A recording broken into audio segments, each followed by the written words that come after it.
want a reliable one, Ruth. Get a Welsh one. Get a Welsh one. I live in London. No.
Mr.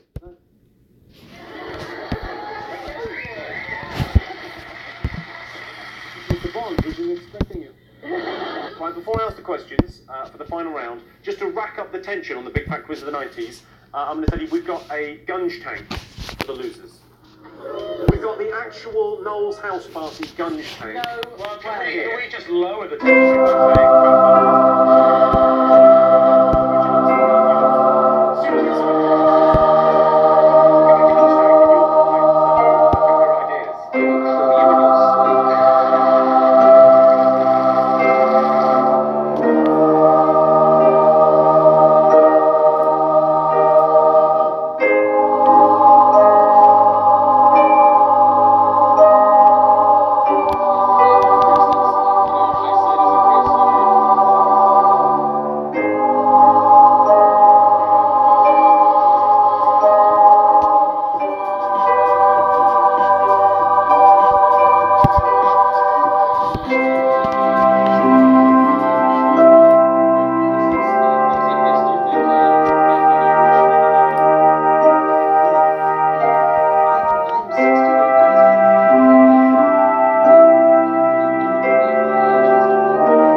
Grammarly is like my secret. Hey on the editorials, it's Danny, and welcome back to my channel.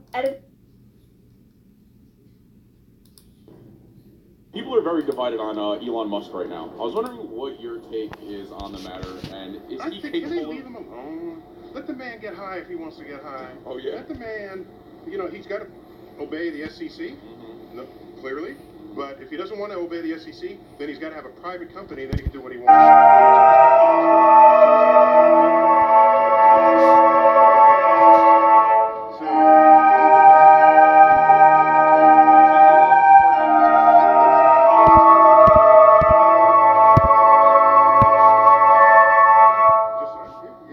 So he's the only game in town. He's the best thing we've had since Thomas Edison. So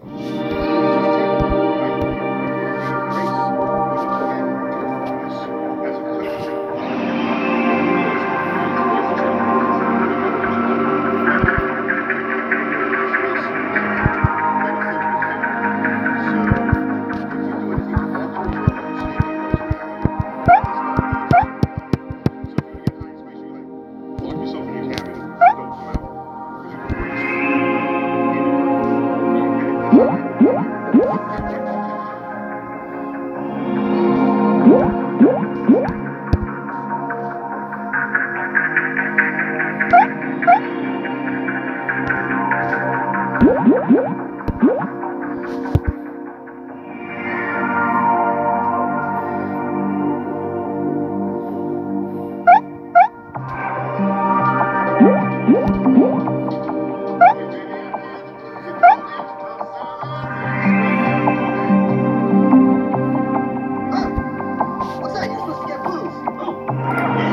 insane traits that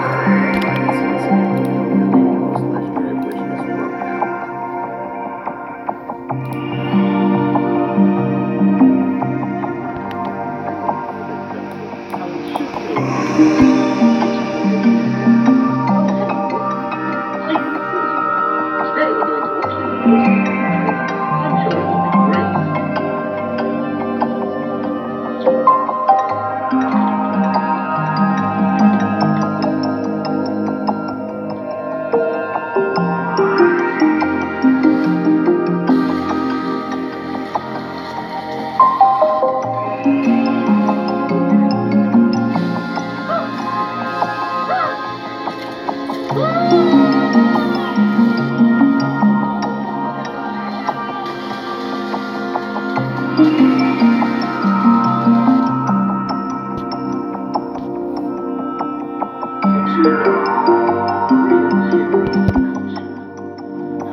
You can tell there's worms in it.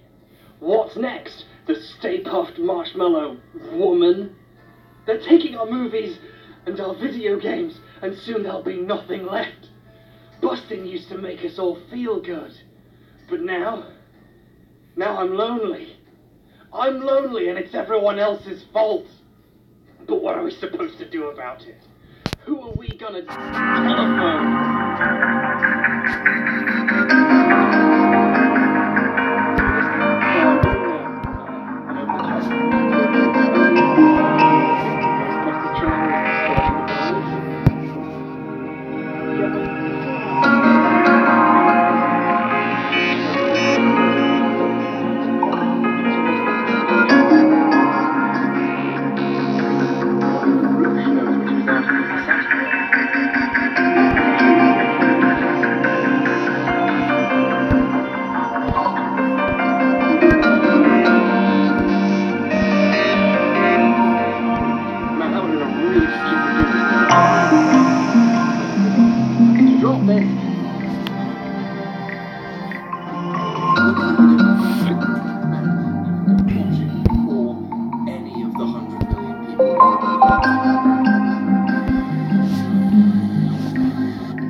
Thunderfoot appears to have a problem with this picture taken on set because, you see... Yeah, it's a bunch of privileged middle-class women who think that merely having a certain set of sexual organs makes them special. However, these women don't actually realise that taking a picture can have deliberately and completely excluded people by their sex. It's type of sexism. How exclusionary? There's no men in this picture. Oh yeah, that's the problem, not the seemingly systematic exclusion of women from working on film sets or anything. You know, makes you think, who are the real sexists? Answer, these women.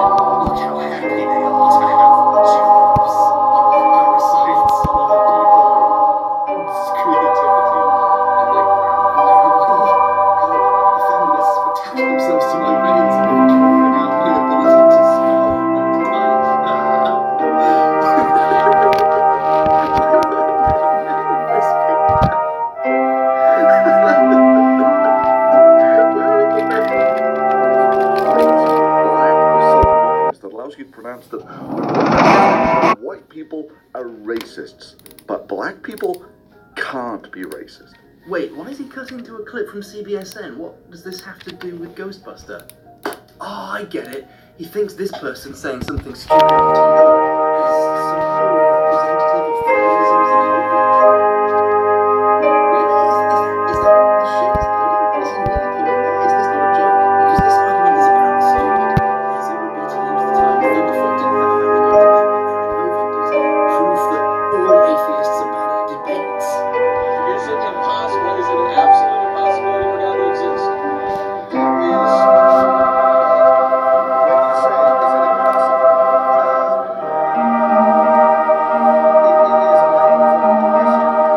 Can you unask that question, please?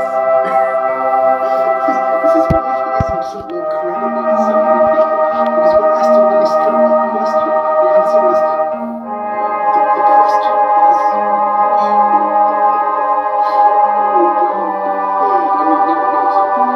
no, so 36 minutes into the video, Thunderfoot declares victory at Trust Your presumably in the hopes that he can edit the video enough to make it look like he really did. Instead, he just ended up calling him a retard over and over, which, as we know, is basically proof that you're right. Hovind stops him by asking perhaps the easiest question a human has ever been asked. Is everybody's reasoning valid?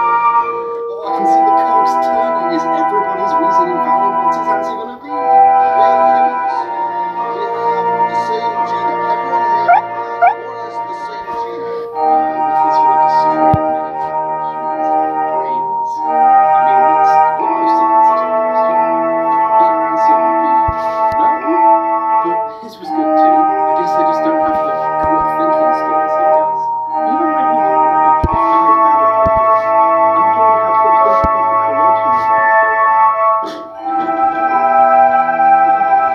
arguing doesn't make their argument wrong or someone else's argument right. That's kind of what I'm talking is technically fallacious. No, I have to unsay it now, because if not, I'll sound like I'm being an honest and evidence for one genuine reason. And it's not the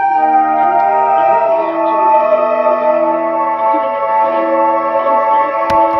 Okay, you know what?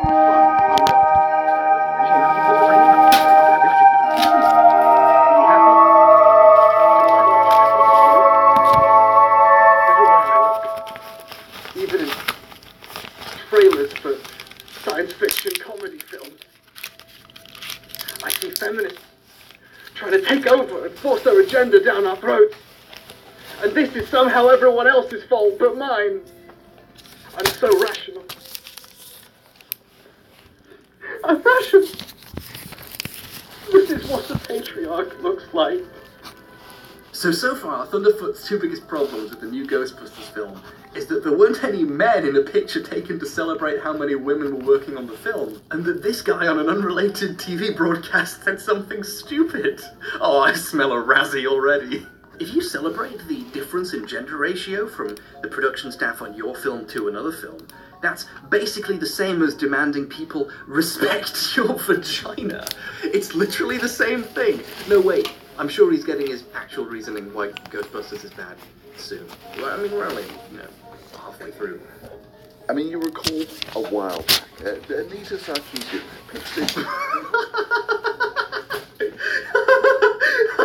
Even this video is about Anita Sarkeesian. He can never stop talking about her. Ghostbusters is bad. Let me tell you about Anita. Didn't she make this video in like 2013? I mean, what the fuck? Thunderfoot spends literally half this video, which, let me remind you, was supposed to be about Ghostbusters, labouring this basic point. 1. Anita Sarkeesian proposed a game idea as a thought experiment in 2013. 2. Anita Sarkeesian didn't actually make this game because Anita Sarkeesian makes videos for the internet. Therefore, she secretly thinks that idea was full of shit and wouldn't be profitable. Feminist criticism inside is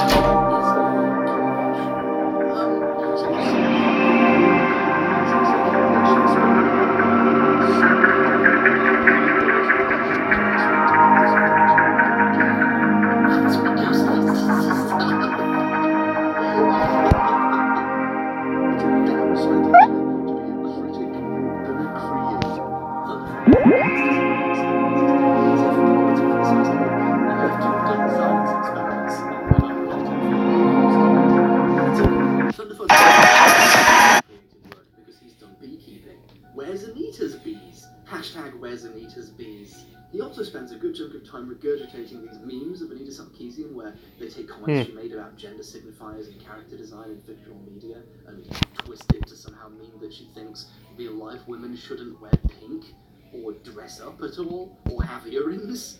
Criticising women for how they dress are irrational, because that's what Anita was doing. This is a video about Ghostbusters, and half of it is Spike complaining that Anita Sarkeesian sometimes wears pink. Which is one of the reasons why this ill-powered trailer That's why people don't like Ghostbusters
which is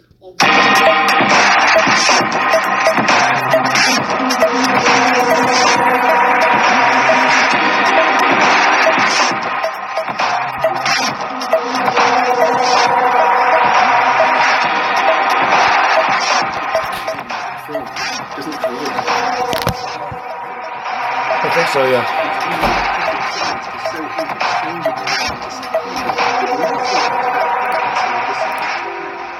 It's almost silly of me to have chosen Ghostbusters as my reason to talk about Thunderfoot, because ultimately his videos aren't about Ghostbusters, or even feminists, or even Anita Sarkeesian. They're a 2-minute hate, although Thunderfoot isn't merciful enough to make his videos that short, directed at the straw man that has been made of Anita Sarkeesian as some sort of load-bearing icon of feminism. You got it. Over hours and hours and hours of videos calling her a lying monster who wants you to respect her vagina. You know, that thing she famously said, ever.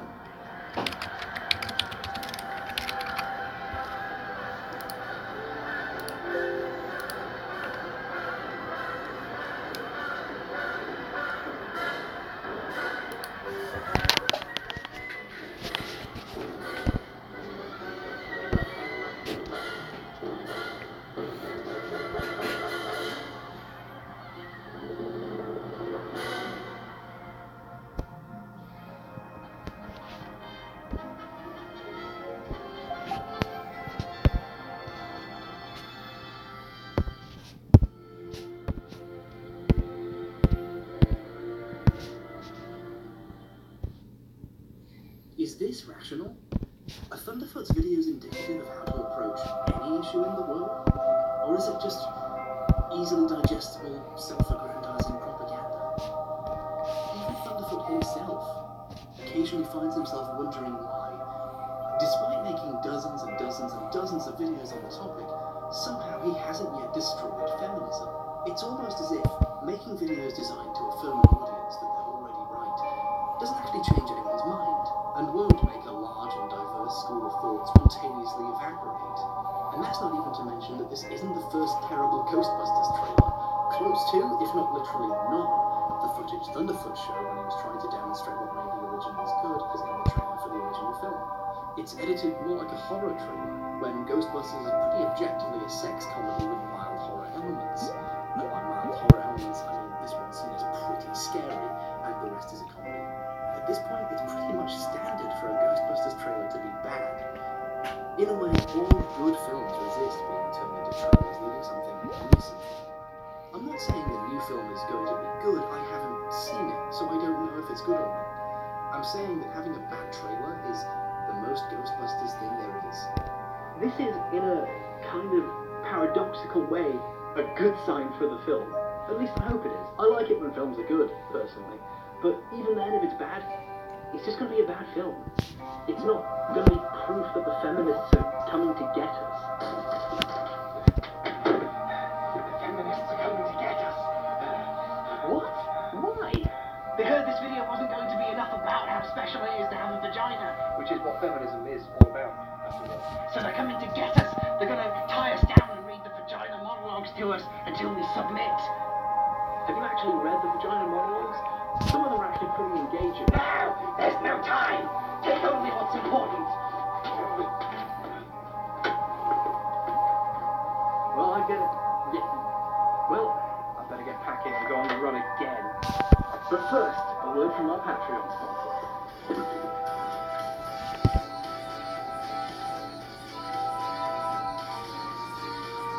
If you're wondering why your name isn't here, it's because Patreon doesn't actually charge people's cards until the end of the month, so everyone who joined me this month will get into the credits next time. I promise this isn't some trick to save me from having to write more credits. I'd like to make special thanks to Amanda Beverly, Alexander Corbett, Kieran Dackler, Jason Walter, Bob Leonard, Rob Brunt, Jenny Angel, Tyler J, and Kevin M. Knippy, who got in touch and told me how to pronounce his name. Thanks. At least I hope that was him. Oh no. If anyone wants a different name in the credits from their Patreon name, feel free to message me and let me know. Thanks for watching, and an extra special thanks to Corwin Light Williams, whose name I keep spelling wrong. It's really stupid of me. I don't even know how. I spelled it wrong different.